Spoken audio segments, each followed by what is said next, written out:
Well, the museum started as the Bucks County Historical Society here in Doylestown in 1880.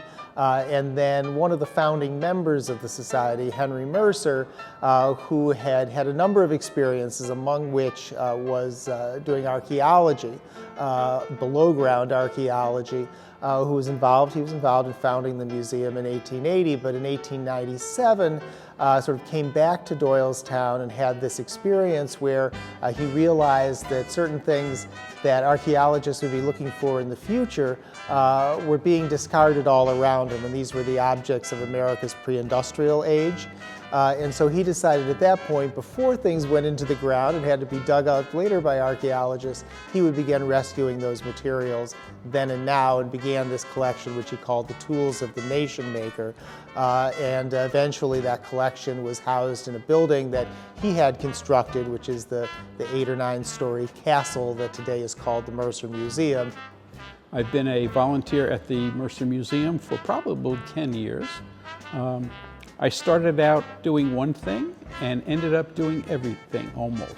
When they added this new facility here, it increased attendance at the museum simply because before it was a static museum. I mean, you come here once or twice and you've kind of like seen it all. But with a changing museum or changing exhibit area, we have a number of people that come. The Lego exhibit that we had here was really, really well attended. The Shaker exhibit that we have here now is very well attended. The museum's expanded a couple of times, and we have our new wing, which allows us to do more contemporary exhibitions using both Mercer's collections of pre-industrial American hand tools and objects of everyday life, as well as bringing in exhibits and collections from outside the institution. And it's funny just going into different rooms, replacing the lights and things like that. You go, oh, I never saw that before. Or you look at something and say, I wonder what they use that for. It's one of those things. Wow. It's like part of the museum I had never seen before because it was underneath it, buried behind a case. So it's something that's really, really different. And you go, wow.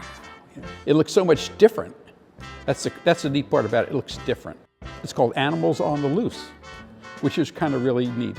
It's geared to, I would say, probably kindergarten to 2nd grade kids. And they have birds, they have fish, they have farm animals and things like that. So that's very interesting for them too. Well, the building itself is such an unusual place for people who, whether or not they're accustomed to attending museums or whether they've never attended to a museum, if they see a concrete castle located in suburban Philadelphia here in Doylestown, that tends to attract people.